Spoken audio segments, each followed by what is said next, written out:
Trump. President Trump came under fire recently for a speech he made to a police officer, joking that the officers are sometimes too nice.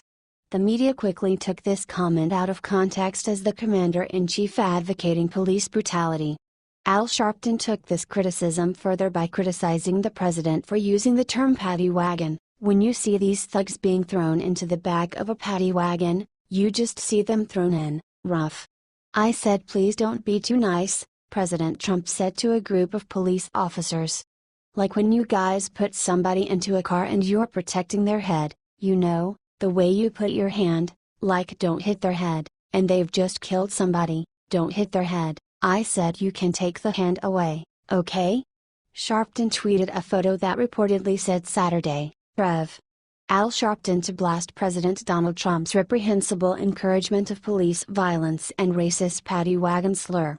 Reverend Al Sharpton and National Action Network will also welcome His Holiness the Jayal Wangdruk Patanand Saturday Action Rally to promote interfaith dialogue as the key to combating global injustice.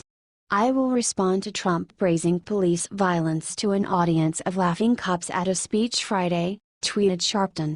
What do you think of Sharpton's comments? Is he twisting Trump's words?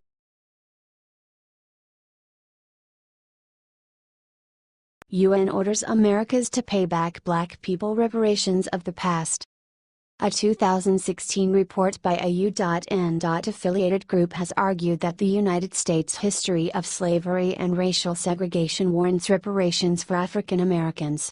The United Nations Working Group of Experts on People of African Descent concluded that the legacy of colonial history, enslavement, racial subordination and segregation, racial terrorism and racial inequality in the United States remains a serious challenge, as there has been no real commitment to reparations and to truth and reconciliation for people of African descent.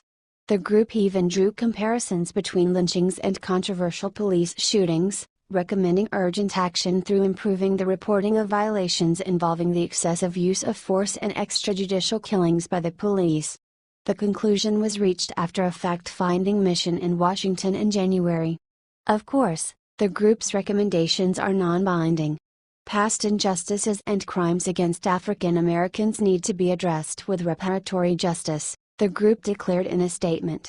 Reparations could take the form of a formal apology, health initiatives, educational opportunities, an African knowledge program, psychological rehabilitation, technology transfer and financial support, and debt cancellation. Awareness should also be raised through monuments, education, and memorials that are accompanied by acts of reconciliation, the group outlined. This would allegedly work to counteract the dangerous ideology of white supremacy, which inhibits social cohesion amongst the United States population. What do you think?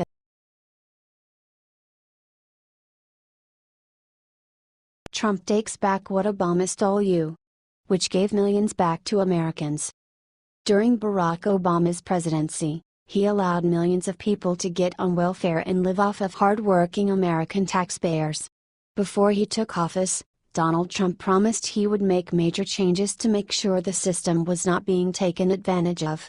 Now, it's being reported that in his first 7 months in office, Trump has gotten more than 1 million people off food stamps. The latest U.S. Department of Agriculture, USDA, statistics show that over 1.1 million fewer Americans are on food stamps since January.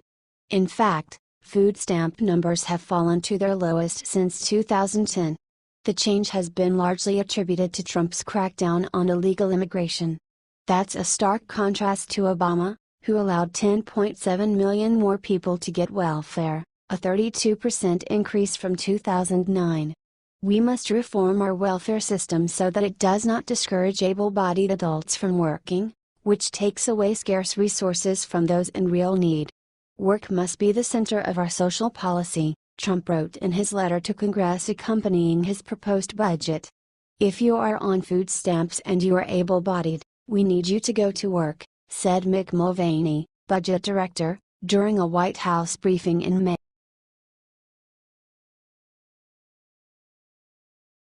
Hollywood actress Ashley Judd tries to get airport security guard fired. Gets instantly shut up. Recently, Hollywood actress Ashley Judd went to the airport and threw an absolute tantrum when an airport security guard called her sweetheart. This is the kind of thing to me that happens which I categorize as everyday sexism. And it is so easy to let it go and not to speak up, particularly when it is so easy for someone to push back and say, "Oh, I was just being polite," explained Judd in a video that she posted to her Facebook account. "So I was coming through security and a guy said, 'Hey sweetheart,' and I said, 'I'm not your sweetheart, I am your client.' So I was already setting a boundary. When I was setting my things out, he said, 'Hey, nice dress.' I didn't hear him say anything about the attire of any of the other folks in the entire line, and I am in one of the most traveled airports in the world. I'm surrounded by lots and lots of other people dressed in lots of different kinds of dress," said Judd. Judd then went into theatrics about how traumatizing the incident was. "By that time, my skin was burning, my feet are burning. It's so hard to continue to set these boundaries when someone continues to push," explained Judd. When she tried to get him fired, the manager apologized to her. Not surprisingly, her message on Facebook got mixed reviews.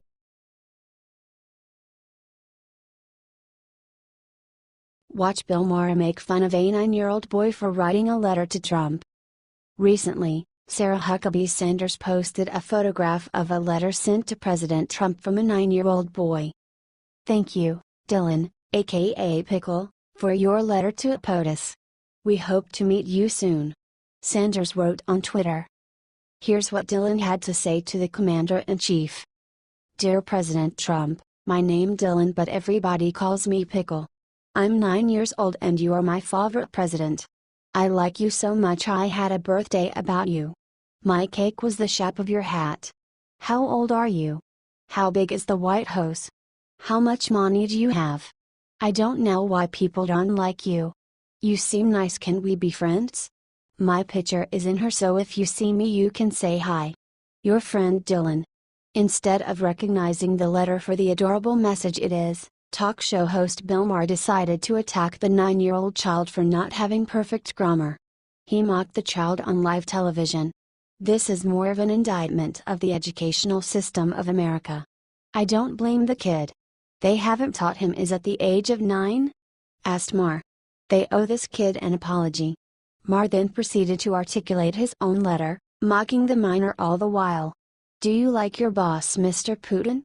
When I drink too much milk I get in trouble for Putin too. When you beat up on real Mexicans does candy come out? How much money do you have?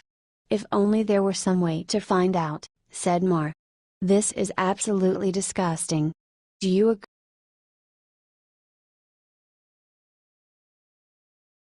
Major arrest hits Democrats. It involves illegal immigrants. This week, President Donald Trump's allegations of voter fraud have finally been proven true. The Washington Free Beacon is reporting that 6 people were arrested in Boston, Massachusetts for buying and selling false identification documents used to obtain fraudulent voter registration. The Department of Justice reportedly found that 4 state workers at the Massachusetts Registry of Motor Vehicles had teamed up with 2 other individuals to sell the documents to illegal immigrants so that they could vote in the election. The scheme involved stolen Puerto Rican Social Security cards and birth certificates. Immigrants were taking the documents to RMV clerks to obtain the driver's licenses and ID cards required to vote. The scheme involved several steps, the Dodge stated.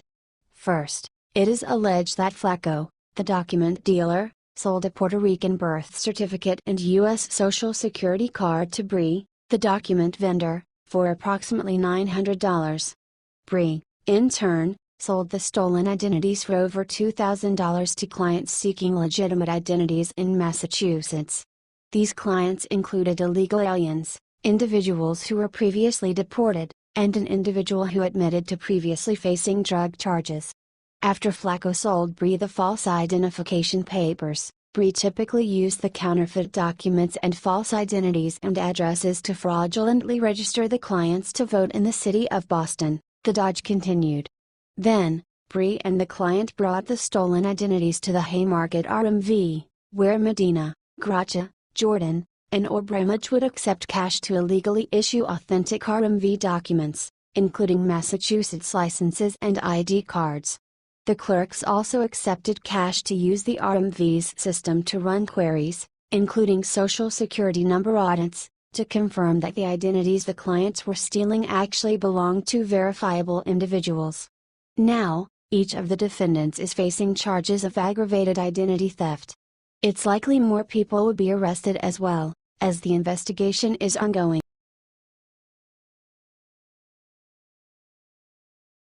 Mark Zuckerberg's organization could bring 30 million illegal aliens to our country.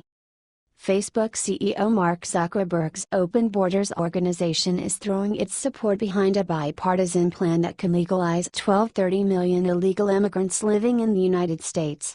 FWD.us is a pro-amnesty, pro-foreign labor organization founded by Silicon Valley elites, including Zuckerberg, Microsoft co-founder Bill Gates, and former Microsoft CEO Steve Ballmer.